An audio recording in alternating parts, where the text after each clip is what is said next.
আজকে বানালাম চিংড়ি মাছ দিয়ে কচুর লতি রেসিপি। কচুর লতিটা আমি নিয়ে নিয়েছি, আজকে মাঠা থেকে কচু লতি তুলে নিয়ে এসেছি। এই কচুর লতিটা আমি ভালো করে পরিষ্কার করে কেটে নেব। দেখেন এইভাবে আমি কচুর লতিগুলো সবকে ছাড়িয়ে নেব।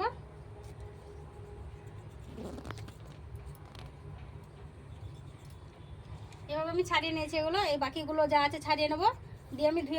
বন্ধুরা সব কচুলতিগুলো আমি ছাড়িয়ে নিয়েছি ভালো করে পরিষ্কার করে। এবার কচলা কচলা ধুয়ে নিয়ে চলে আসবো, এসে আমি রান্নাঘরে আসছি, ধুয়ে নিয়ে আসছি। আসসালামু আলাইকুম বন্ধুরা, কেমন আছেন? আশা করি ভালো আছেন। পিঙ্কি কিচেনে সবাইকে স্বাগত। আজকে বানাবো কচুর লতি নিয়েছি, দেখেন এটা বেছে ধুয়ে ভালো করে পরিষ্কার করে নিয়েছি। আপনাদের সাথে তো বাছাটা শেয়ার করেছি। আমি গা হাত ধুয়ে এটা বেছে ভালো করে ছাড়িয়ে নিয়েছি, পরিষ্কার করে ধুয়ে নিয়েছি। গা হাত ধুয়ে আবারও আমি রান্নার কাছে এলাম, রান্নাটা শুরু করব। উনুনটা আমি জেলে নেব। জেলে নিয়েছি, কড়া বসিয়ে দেবো।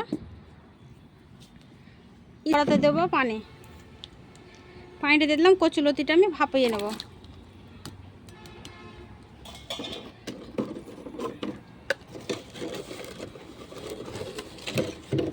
দেবো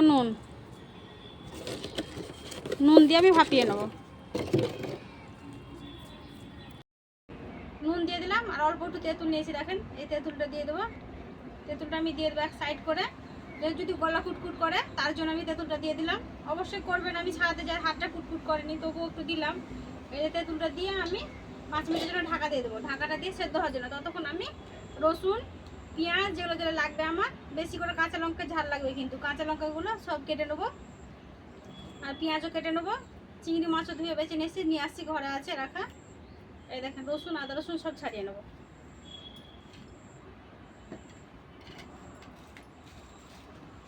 চিংড়ি মাছ দিয়ে গাড়ি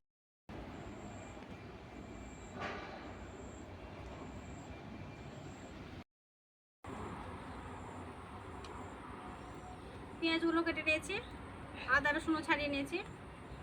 এই দেখেন চিংড়ি মাছ ধুয়ে বেছে ভালো করে পরিষ্কার করে রেখে দিয়েছি।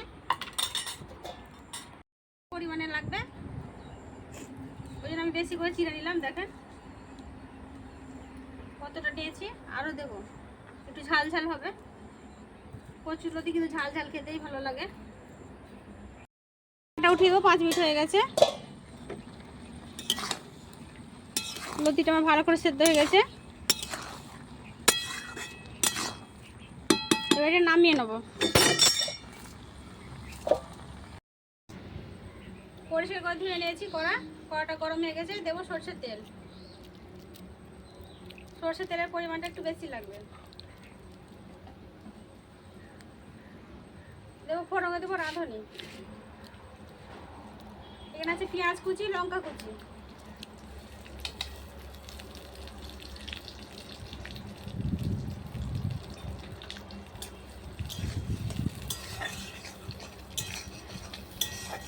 পেঁয়াজটা লঙ্কাটা ভালো করে একটু ভেজে নেবো।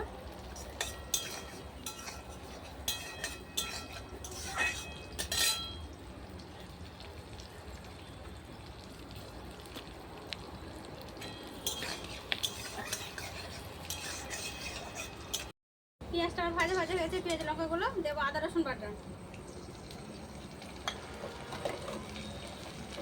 দেবো, পরিমাণ মতো নুন,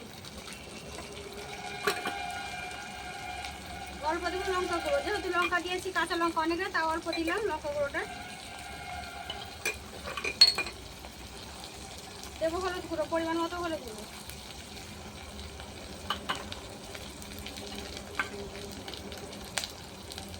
ভাজা জিরে গুঁড়ো,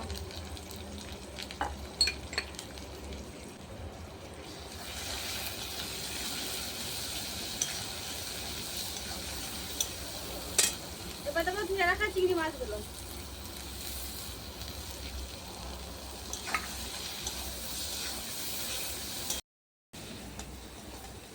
ভালো করে সব মশলাগুলো কষিয়ে নিয়েছি চিংড়ি মাছের সাথে। এবার অল্প দেবো পানি।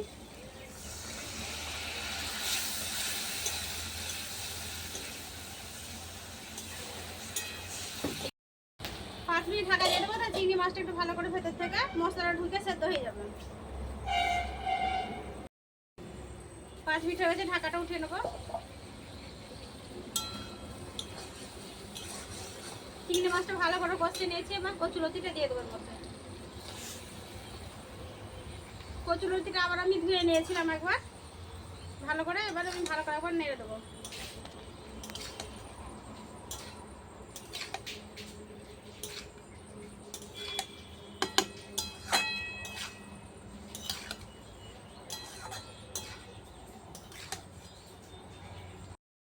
ভালো করে নেড়ে দিয়েছি, এবার 5 মিনিটের জন্য ঢাকা দিয়ে দেবো। কচুলতিতে কিন্তু পানি দেবো না, আর 5 মিনিটের জন্য ঢাকা দিয়ে দিলাম। 5 মিনিট হয়ে গেছে, ঢাকাটা উঠে নেবো। এবার নেড়ে দেবো একবার।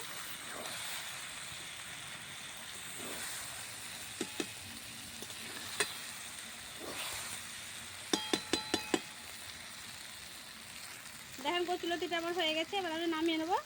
দিয়ে ভাতটা নিয়ে এসে খেয়ে দেখাবো কেমন হয়েছে। আমি কচুলতিটা নামিয়ে নিয়েছি, ঢেলে নেবো।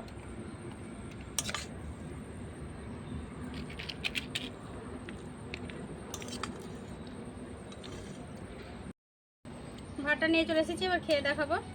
এই কচুলতি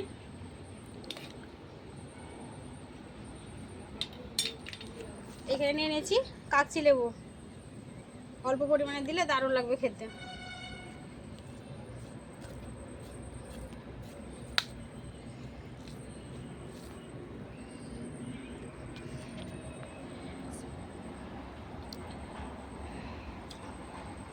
দেখেন চিংড়ি মাছগুলো কত বড় বড়।